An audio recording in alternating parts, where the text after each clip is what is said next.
बिस्मिल्लाहिर्रहमानिर्रहीम, अस्सलाम वालेकुम। मैं सदुल्ला खान हूँ और आप मुझे देख रहे हैं 92 न्यूज़ के यूट्यूब चैनल और फेसबुक पेज पर।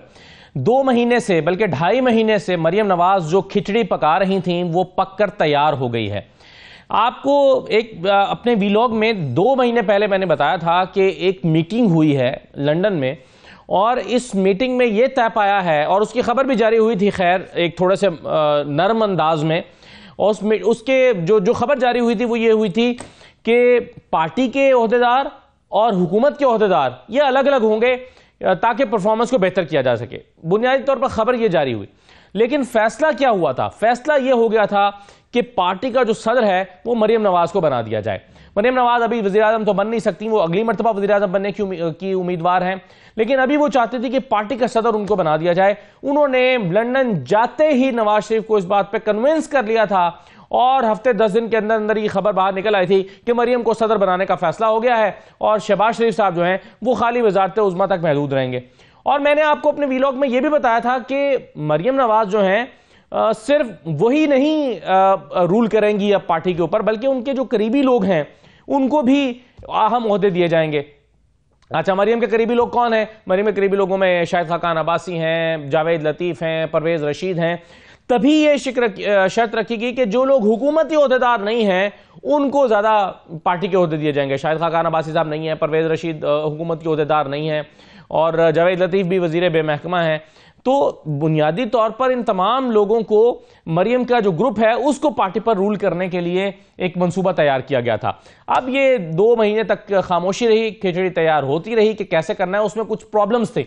उसमें प्रॉब्लम ये थी कि मरियम नवाज चूंकि सीनियर नायब सदर नहीं रही पार्टी की, तो वो डायरेक्ट सदर इलेक्ट नहीं हो सकती, वो सदर नहीं बनाई जा सकती पार्टी की।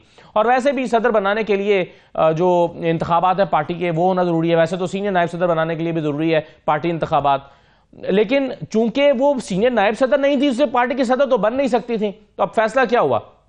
अब फैसला हुआ कि मरियम नवाज को पहले सीनियर नायब सदर बनाया जाए, लेकिन सीनियर नायब सदर के पास तो वो इख्तियार होते ही नहीं जो सदर के पास होते हैं, तो फिर क्या करें? मरियम नवाज को तो पूरा इख्तियार चाहिए था। तो फिर फैसला हुआ कि मरियम नवाज को सीनियर नायब सदर होने के साथ साथ चीफ ऑर्गेनाइजर बना दिया जाए। चीफ ऑर्गेनाइजर बनने के बाद उनको इख्तियारात दे दिए गए हैं कि वो पार्टी को ऑर्गेनाइज करेंगी। यानी सदर के पास भी यही इख्तियारात होते हैं ना कि उसने पार्टी को मुनज़्ज़म करना होता है, उसको पूरा इख्तियार दे दिया जाता है। तो मरियम नवाज वैसे तो सीनियर नायब सदर बनाई गई हैं, लेकिन मरियम नवाज दरअसल पार्टी के सदर के इख्तियारात इस्तेमाल करेंगी। होंगी सीनियर नायब सदर, लेकिन इख्तियार करेंगी पार्टी के सदर के इख्तियारात। अच्छा, अब इसमें एक और मसला है। मसला यह है कि आइन पार्टी का यह कहता है कि एक वक्त में 2 सीनियर नायब सदर नहीं हो सकते। अब एक सीनियर नायब सदर तो ऑलरेडी शाहिद खाकान अब्बासी हैं, तो मरियम नवाज भी सीनियर नायब सदर हो गई तो आइन की खिलाफ वर्जी हो गई। तो इसके लिए हिदायत यह की गई है सदर की तरफ से कि पार्टी आइन में तब्दीली की जाए और बैक वक्त 2 सीनियर नायब सदूर के होने की राह हमवार की जाए। बिल्कुल ऐसे ही जैसे मैंने कुछ दिन पहले आपको एमक्यूएम का भी बताया था कि वहां पर पार्टी आइन के मुताबिक एक सीनियर डिप्टी कन्वीनर हो सकता है, जो कि इस वक्त आमिर खान है। लेकिन मुस्तफा कमाल भी अगर आप आते हैं एमक्यूएम में तो वो भी सीनियर डिप्टी कन्वीनर होना चाहेंगे। तो ऐसी सूरत में वहां पर भी पार्टी में आइन में तब्दीली की जाएगी और 2 सीनियर नायब सदर बना दिए जाएंगे। तो यहां भी यही हो रहा है। अब इस वक्त आइन में तब्दीली करके पार्टी के 2 सीनियर नायब सदर होंगे, एक शाहिद खाकान अब्बासी और दूसरी जो है वो मरियम नवाज। अच्छा, अब जब मरियम नवाज सीनियर नायब सदर हो जाएंगी तो क्या होगा कि उनकी सदर बनने की राह में रुकावट खत्म हो जाएगी आईनी तौर पर, और सीनियर नायब सदर जो है वो बाद में सदर बन सकता है। तो अल्टीमेटली मरियम नवाज को सदर पार्टी का सदर बनाने का फैसला 2 महीने पहले हो गया था। और यही वजह है कि सहाफियों से ऐसे सवाल कराए जाने लगे थे कि मरियम साहबा आप पार्टी के सदर हों तो क्या होगा। एक सवाल हुआ था मरियम, आपको याद होगा मरियम ने जब एक प्रेस कॉन्फ्रेंस की थी और उसमें कुछ सवालात हो रहे थे, तो गालिबन दुनिया टीवी के अजहर जावेद साहब हैं, उन्होंने सवाल किया था। उन्होंने कहा मरियम साहबा सुना है कि आपको पार्टी का सदर बनाया जा रहा है, क्या आप पार्टी के सदर भी बन सकती हैं? इस तरह का उन्होंने सवाल किया। तो मरियम नवाज ने बड़ा हल्की सी ज़ेर लब मुस्कुराहट रखते हुए कहा कि नहीं जी, पार्टी का में जो भी ओहदा दिया जाए असल में तो काम करना होता है। ये नहीं कहा उन्होंने कि नहीं बन रही या हाँ मैं बनना चाहती हूँ या बनाया जा रहा है। उन्होंने कहा दरअसल पार्टी में कोई भी ओहदा दिया जाए तो आपने अपनी जिम्मेदारी पूरी करनी होती है। अब अंदर की खबर यह है, जो कि ये सवाल और जवाब तो टीवी पर चल गया था, लेकिन हुआ यह कि जैसे ही वो प्रेस कॉन्फ्रेंस खत्म हुई थी तो अनूशे रहमान साहबा जो हैं वो अंदर आई और उन्होंने कहा कि सहाफियों को मुखातिब करते हुए कि ये मरियम साहबा के पार्टी सदर वाला सवाल किसने किया है? तो उन्होंने कहा जी मैंने किया है। तो अनुशा रहमान ने कहा कि well done, very good question. तो ये अनुशा रहमान उस वक्त कहा था, और आज 2 महीने के अंदर अनुशा रहमान साहबा जो हैं वो एक तरह से मरियम नवाज की सेक्रेटरी हैं, और मरियम नवाज की सारी मीटिंग्स, मुलाकातें अनुशा रहमान अरेंज करती हैं। यानी अगर आप लंदन में हैं और मरियम नवाज से मिलना चाहते हैं तो आप अनुशा रहमान से राब्ता करेंगे, अनुशा रहमान जो है वो आपको उनसे मिलवाएंगी मरियम नवाज से, अगर वो मिलवाना चाहेंगी, या अगर नहीं मिलवाना चाहेंगी तो वो करेंगी। तो ये जो है वो खिचड़ी 2 महीने से पहले से पक रही थी, और मरियम नवाज को सदर बनाए जाने के सवालात सहाफियों से होना शुरू कैसे करवाए जाने लगे थे, और सहाफियों ने सवाल पूछने शुरू कर दिए थे। चले मैं ये नहीं कहता कि कहा फरमाइशी सवाल किया गया होगा, अजहर जावेद साहब ने खुद पूछा होगा, चले मैं बिल्कुल ये मान लेता हूं कि उनके ज़हन में ये आया होगा कि सदर का सवाल करना चाहिए, लेकिन अनुशा रहमान ने जिस अंदाज में उनको वेल डन कहा, उससे अंदाजा होता है कि चीजें जो है वो पहले से तैयार थी। अब इसमें शहबाज शरीफ साहब एंड कंपनी जो है वो क्या सोच रही है, ये बड़ा अहम क्वेश्चन है। देखें, शहबाज शरीफ साहब जो हैं वो अब वजीर आजम हैं, लेकिन आप जानते हैं कुछ अरसे के बाद वो वजीर आजम नहीं रहेंगे, क्योंकि अगला जो वजीर आजम का उम्मीदवार है वो मरियम नवाज है। इसमें कोई आपको दूसरी राय जो है वो होनी नहीं चाहिए, क्योंकि मरियम नवाज जो है वो अब अहल हो चुकी हैं, केस उनका खत्म हो चुका है, इलेक्शन वो लड़ेंगी, और इलेक्शन लड़ेंगी तो वो पार्टी वो वजीर आजम की उम्मीदवार होंगी। अच्छा, अब जब वो वजीर आजम की उम्मीदवार होंगी तो वो ऑलरेडी सदर भी होंगी, क्योंकि सदर वो अब कुछ अरसे में बन जाएंगी, सीनियर नायब सदर तो वो बन गई हैं।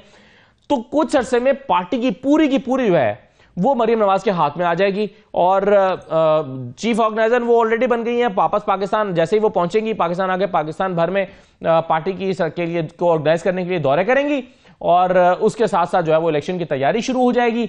ये मरियम नवाज कर रही हैं, और अगर वो अगले में वजीर आजम की उम्मीदवार बनती हैं, और अगर खुदा की करनी ऐसी होती है कि वो वजीर आजम बन भी जाती हैं, तो फिर पूरी की पूरी पार्टी जो है वो जो शरीफ ख़ानदान में की लड़ी चल रही है, यानी नवाज शरीफ के बाद फिर वो जो इख्तियार है वो आ गया मरियम नवाज के पास, आ रहा, यानी पार्टी मरियम के पास आ गई।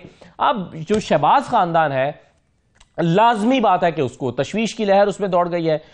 शहबाज शरीफ साहब ने वैसे तो ये कह दिया है कि जी मरियम को बड़ी ज़बरदस्त हैं, और उनको मुबारकबाद पेश करते हैं, और उनको बेस्ट विशेस देते हैं, लेकिन दरअसल आप ये सोचिए कि उनकी औलाद में से जो लोग सियासत में आना चाहते हैं, हमजा शहबाज हैं, किसी हद तक हो सकता है किसी वक्त में जाके सलमान शहबाज भी पिछले दिनों जब आए तो उस पर भी बातें हो रही थी कि अब हो सकता है कि चेंज किया जाए, सलमान शहबाज सियासत करें और हमजा शहबाज बिजनेस देखें, क्योंकि हमजा शहबाज अभी उतने कामयाब नहीं हो पाया पिछले साल में इसमें पार्टी के मामलात में। तो पार्टी जो है वो शहबाज ख़ानदान से उठकर आ गई है जो है वो नवाज शरीफ ख़ानदान में, और मरियम नवाज ने बहुत ही होशियारी के साथ मैं कहूँगा कि पार्टी को हाईजैक कर लिया है। चीफ ऑर्गेनाइजर वो बन गई हैं, सीनियर नायब सदर वो बन गई हैं, और कुछ अरसे में वो पार्टी की सदर बन जाएंगी। आज ही उनको पार्टी का सदर बना दिया जाता, लेकिन आइन रोकता था, और आइन कह रहा था कि नहीं पहले सीनियर नायब सदर होना चाहिए, और अगर इस आइन में भी तब्दीली कराई जाती तो फिर बहुत सारे सवाल उठ सकते थे पार्टी के अंदर कि भाई इतनी क्या आइन में तरमीम करने की जरूरत थी कि आप डायरेक्ट जो है। अच्छा, मैं आपको ये भी बता दूं कि सीनियर नायब सदर होने के लिए आपको इंतखाबात, पार्टी के अंदर इंतखाबात, इंट्रा पार्टी इलेक्शन जिसे कहते हैं, इंट्रा पार्टी इंतखाबात कराना पड़ते हैं, लेकिन इंट्रा पार्टी इंतखाबात नहीं हुए, और यहां सदर जो है मुस्लिम लीग के, उन्होंने अपने सवाबदीदी इख्तियार इस्तेमाल करते हुए मरियम को बना दिया है पार्टी की सीनियर नायब सदर। तो ये उन्होंने अपने सवाबदीदी इख्तियार की है और वो बना दिया है। अच्छा, अब जो है वो इस सूरत हाल में मैं फिर आखिर में ये कहूँगा कि शरीफ ख़ानदान जो है में एक डिवाइड जो है वो दिखाई दे रही है, और इस बात को महसूस किया जा रहा था कि मरियम नवाज जो हैं वो पार्टी सदारत चाहती हैं, और जैसे ही वो लंदन गई थी एक हफ्ते के अंदर अंदर ये खबरें आना शुरू हो गई थी कि मरियम को मतलब इस सॉफ्टली ये खबर लगाई गई थी कि पार्टी के ओहदे और हुकूमत के ओहदे अलहदा होने चाहिए ताकि परफॉर्मेंस अच्छी हो सके। और ये जो 2 महीने लगे हैं ये यही सोचने में लगे हैं कि मरियम को डायरेक्ट सदर बनाया जाए या सीनियर नायब सदर बनाया जाए। तो वो डायरेक्ट सदर तो नहीं बनाई गई, सीनियर नायब सदर बना दी गई, लेकिन इख्तियारात सारे सदर वाले दे दिए गए हैं। तो आप इस सिचुएशन को एनालाइज कर सकते हैं कि नवाज शरीफ ने अपनी जो गद्दी है वो मरियम नवाज के हवाले बाकायदा और बाज़ाब्ता तौर पर कर दी है, और ये इतनी बड़ी खबर है शरीफ ख़ानदान के लिए कि इसमें बाकायदा तौर पर जो है वो एक ज़लज़ला कुछ अरसे में महसूस किया जा सकता है। इजाज़त दीजिए, अल्लाह हाफ़िज़।